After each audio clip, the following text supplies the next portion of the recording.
Kan jy dit hoor soos die branders breek van Victoria Bay tot in Gouritsmond? Kan jy dit sien soos die son opkom en skyn oor die Ou Tenikwa berge? Beleef jy dit?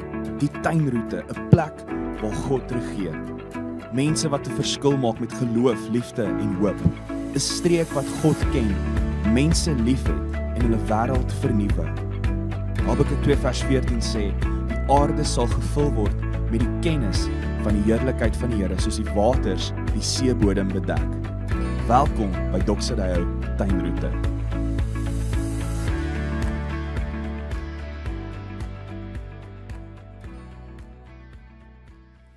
Goeiedag julle, dit is vir my so groot voorreg om vandag met julle te kan gesels oor ons derde tema in die reeks Wen Liefde.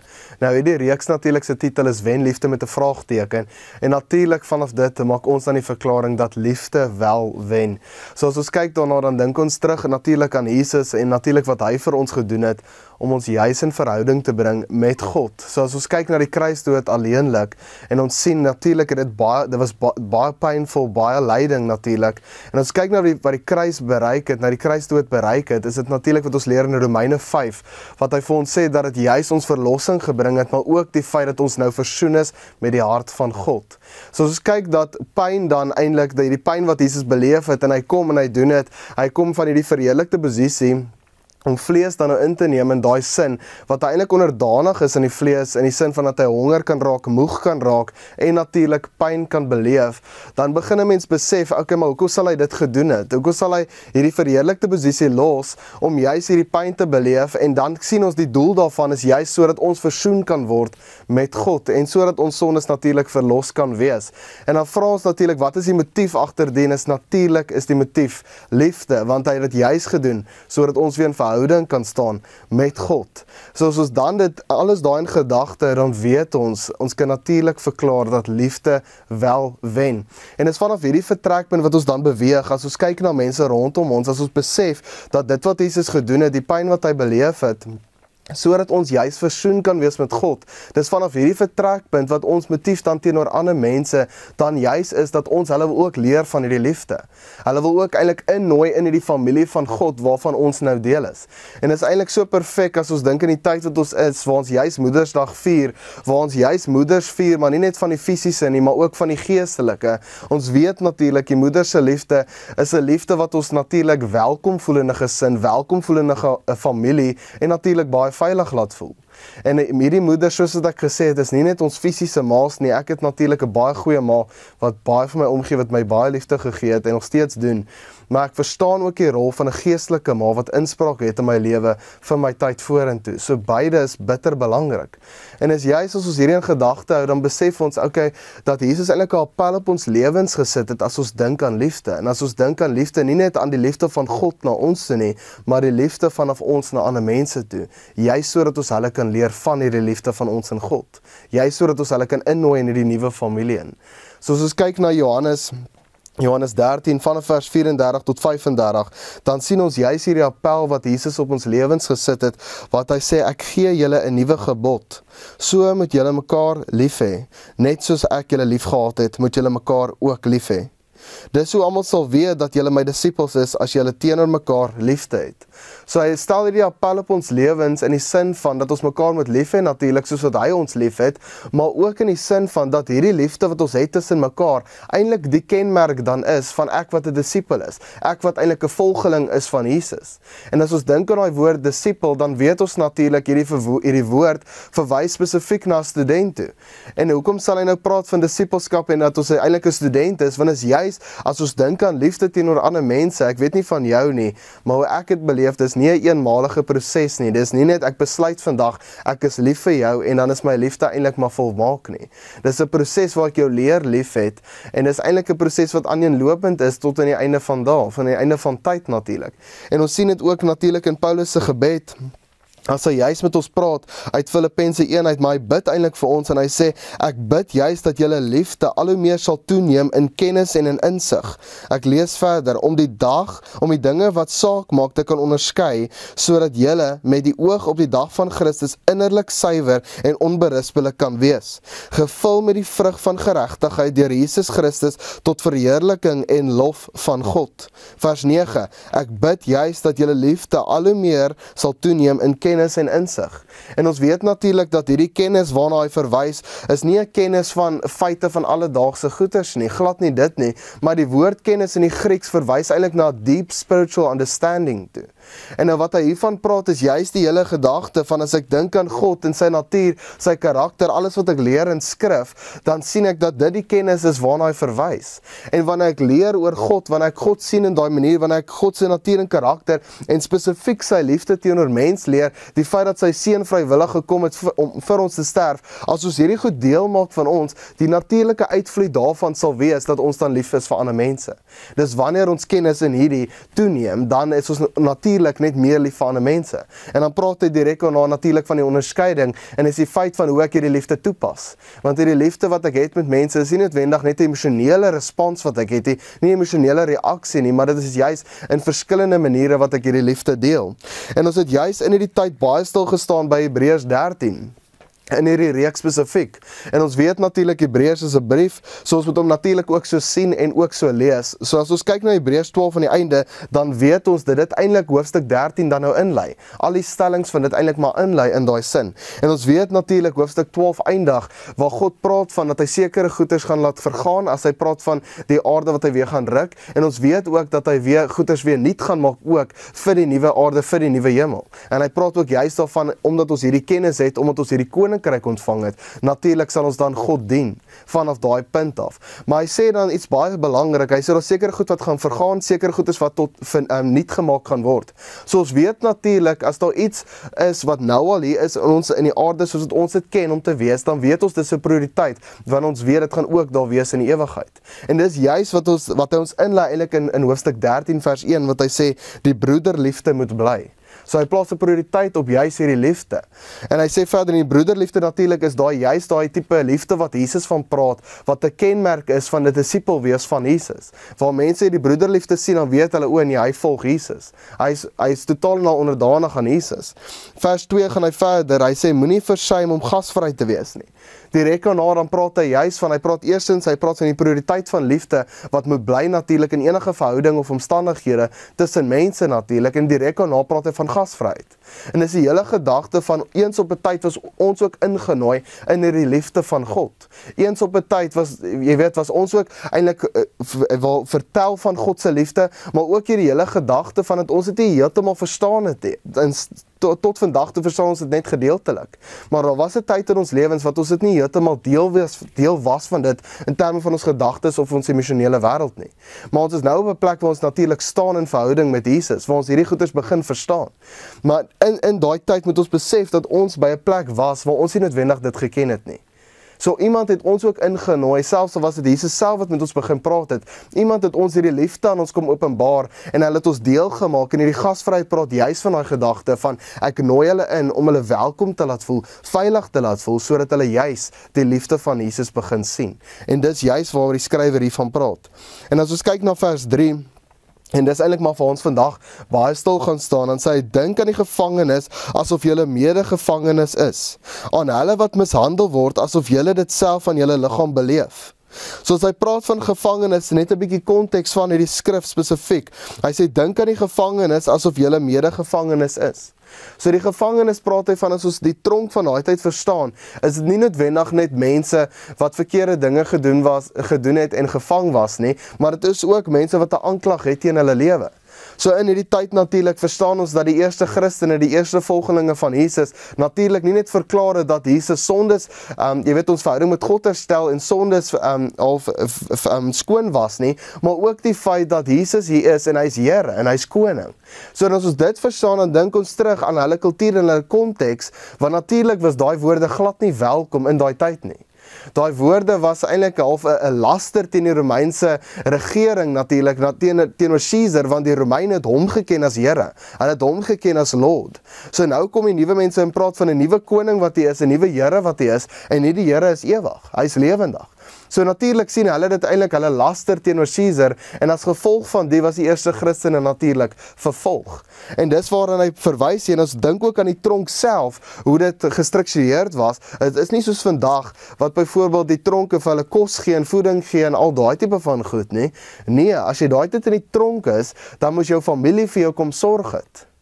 So as jy in die tronk is, en jy het nie noodwendig 'n familie wat vir jou omgee, of vriende wat vir jou omgee nie, sou jy sterf van hongersnood. Want hulle sou nie vir jou kos gegee het nie. So hy praat hier net van, as hy praat van die liefde, praat hy ook eintlik van die hele gedagte van, as ons dink in die gevangenis, praat van die ondersteuning in gebed, voeding, en wat ek eintlik hulle ondersteun, deur net daar te wees ook vir hulle. So dat ons sien dan, hierdie liefde is nie noodwendig net 'n emosionele reaksie nie, maar die liefde is eintlik primêr ook 'n fisiese aksie. En 'n stunning wat hy hierso vir ons begin sê, want dan begin ons verstaan, okay, hoe is ons liefde dan teenoor ons medemens? En as ons dan verder gaan, en ons gaan weer in die skrif, en hy sê, dink aan die gevangenes, asof julle medegevangenes is. Aan hulle wat mishandel word, asof julle dit self aan julle liggaam beleef. So hy praat hier van 'n empatie. So hy praat hier die hele gedagte van, as ek sien wat hulle het, sien wat hulle deurgaan, sien wat hulle omstandighede is, dan begin ek dink daaraan, asof ek dit self beleef. En die rede hoekom hy juis in dit ingaan, is wanneer ek regtig myself in iemand se skoene inplaas, dan begin ek besef, dan begin ek sien, o, hemel, dis wat die ou beleef. Dis die pyn en dis die lyding wat hulle beleef. En dis verskriklik dan, want as ek dit kan doen, as ek dit kan regkry, daai kinds amper kan regkry, om eintlik hierdie empatie teenoor mense te hê, dan kan ek hulle waarlik lief hê. En nie net 'n liefde wat kom van mens tot mens nie, maar dan wys ek hulle eintlik die liefde van Jesus. Want hy is die perfekte voorbeeld van 'n leier wat empatie het met sy volk, 'n koning wat empatie het met sy volk, want hy het juist die kruisdood beleef, sodat ons nie hoef nie. Hy het juist die vlees aangevat, sodat ons nie hoef nie. Hy het juist vlees geword, sodat hy medelee kan hê met ons, sodat hy kan verstaan wat ons natuur deurgaan, sodat hy die versoeking kan verstaan, en nie dat hy het nie verstaan het nie, maar dat hy in dit ons eintlik op kan lig na die posisie toe, wat hy ons geroep het om te wees, hierdie bestemde posisie, waar alles nuut is hier binne in ons. En is beautiful as ons dan Jesus sien in daai lig, want dit beteken, as my koning dit vir my doen, hemel, dan is die appel op my lewe om dit juis vir my mens te doen. Dan is dit juis om my empathiese liefde vir my medemens te hê. En ons praat natuurlik, ons dink aan gesinne, ons praat van ons huwelik, ons praat van ons vriende, ons kollegas, ons praat van die mense daar buite. As ons dink aan hulle, dan plaas ek myself in daai posisie in. En ek wil nou juis vandag eintlik in hierdie hele idee ingaan, hierdie praktiese oefening met julle deel, 2 oefeninge spesifiek, en dit kom eintlik uit 3 Colors of Love, uit hierdie boek uit, waar hy praktiese oefeninge gee, hoe ons empatie kan groei. Want weer eens, wanneer ons daai empatie kan groei, en ons support, en ons ondersteun mense in dit, wat hulle deurgaan in terme van hulle emosionele wêreld, dan kan ons hulle eintlik innooi, en dan kan ons gasvry wees teenoor hulle in die liefde van Jesus, in die liefde van God teenoor ons. Die eerste oefening wat hy van praat, is ek gaan dit sommer so noem, jy is ek of ek is jy. En dis die hele gedagte van as ek in gesprek is met iemand, kom ons begin by ons gesin. As my kind met my praat, dan gee ek hom nie net 'n antwoord, want ek ken nie antwoord nie. Ek dink, okay, ek is nou my kind, in my gedagtes, verbeel ek myself, ek is letterlik in my kind se skoene, of in my vrou se skoene, my kollega, my vriende, wie ook al. Ek is in hulle skoene en ek beleef letterlik wat hulle nou beleef. En nie met my finansies of enigiets nie, maar ek beleef dit met hulle toestand, met hulle omstandighede. Het sy dit verdrukte finansies is, het sy dit finansies tekort is, het sy dit gesondheidsprobleme is, of wat ook dit mag wees. Ek verbeel myself totaal en al asof ek in hulle skoene is. En dan vanaf daai plek moet ek myself die vraag vra, hoe sou ek dit beleef? Dit wat met my gebeur, hoe sou ek dit beleef? En is vanaf die plek wat ek daai vraag vir myself vra en baie eerlik is met myself, dan begin ek antwoorde kry, soos dan sou ek daai pyn ook so beleef het.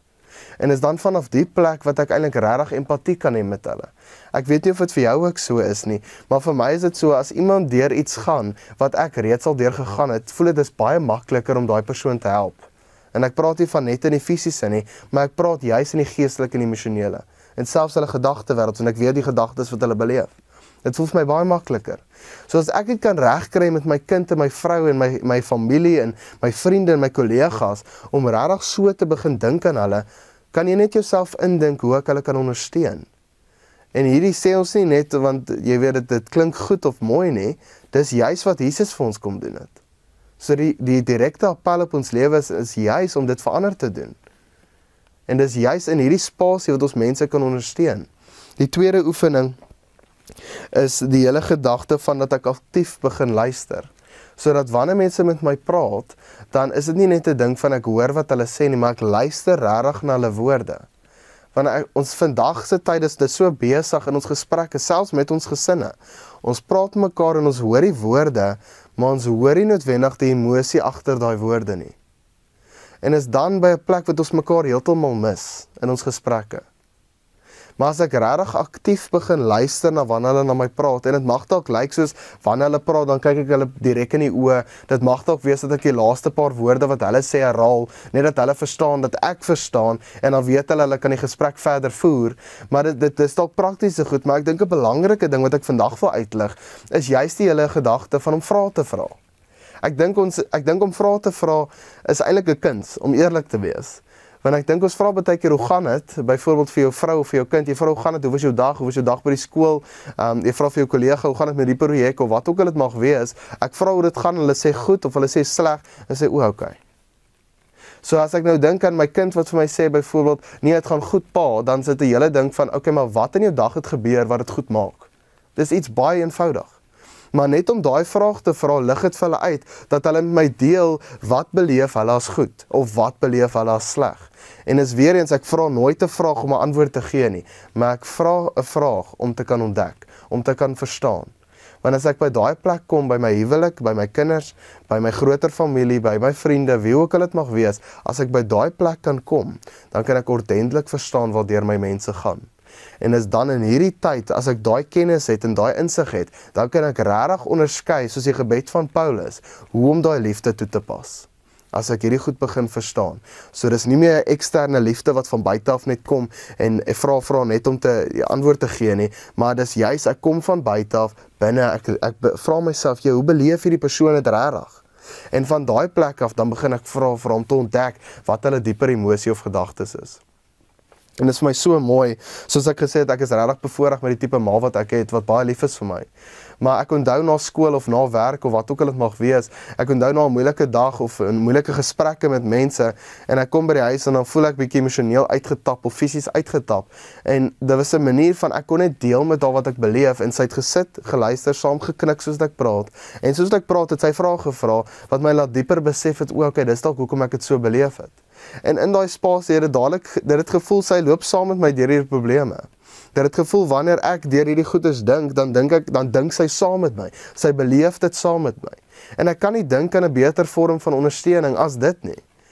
En dit is juist die geleentheid wat maas vir ons skep ook natuurlik, fisiese maas en geestelike maas, wat hulle die vrae vra en regtig luister.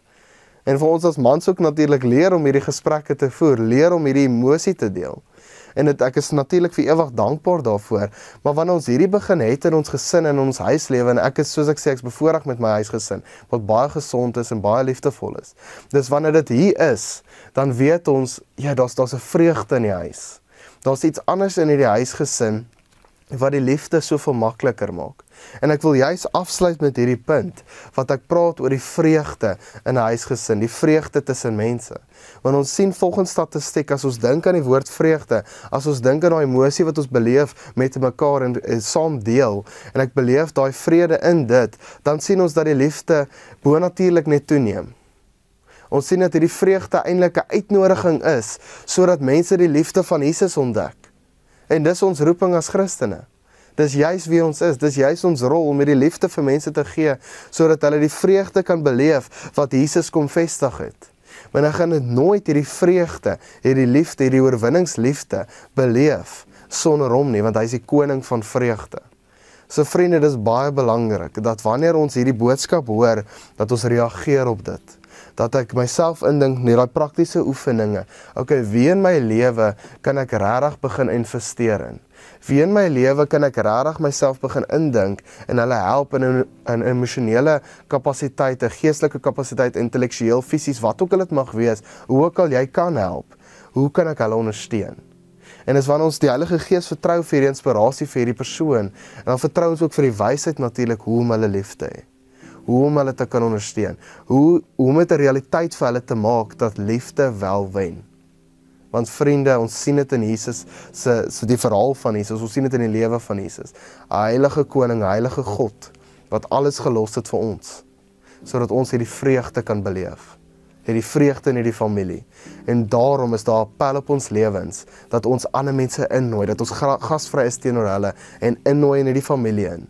En vanaf daai plek het ek empatie met wat hulle deurgaan. Want ek weet, in daai omstandighede, in daai aksie van my na hulle toe, gaan hulle die liefde van Jesus ontdek. En dis die prioriteit, dis so belangrik. So ek wil vir ons afsluit met gebed. So vriende, ek wil net sê, baie dankie vir dit wat U vir ons doen. Vader, ek wil bid vir almal wat luister. Heilige Gees, ek wil bid vir vrede.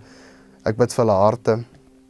Heilige Gees, ek bid dat soos wat hulle in hierdie spasie nou sit of staan of waar hulle mag wees, mag U 'n persoon se naam op hulle lewe sit, op hulle gedagtes sit. Wat U hulle regtig mee kan ondersteun, hoe om hulle te ondersteun, hoe om daai mense te ondersteun. Heilige Gees, ek bid vir inspirasie en wysheid en insig wanneer dit kom by liefde vir ander mense. En ek bid dat hierdie liefde nooit sal stop tussen ons en Jesus nie, dat dit altyd 'n uitvloeipunt sal wees na mensdom daar buite.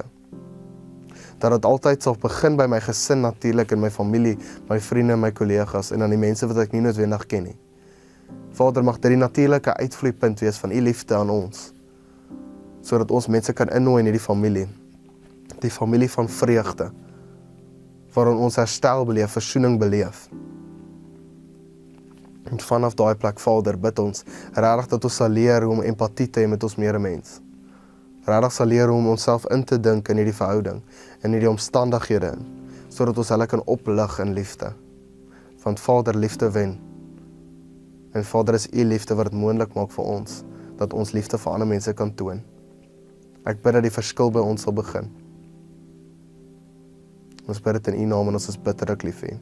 Amen. Vriende, ek wil sê baie dankie vir die voorreg wat ek gehad het om hierdie boodskap met julle te kan deel, en ek bid regtig vir jou. Ek bid vir jou huisgesin, bid vir jou familie en ek bid vir jou vriende en jou kollegas. Mag jy die persoon wees wat mense innooi in hierdie liefde van vreugde in 'n familie van God. Bless julle.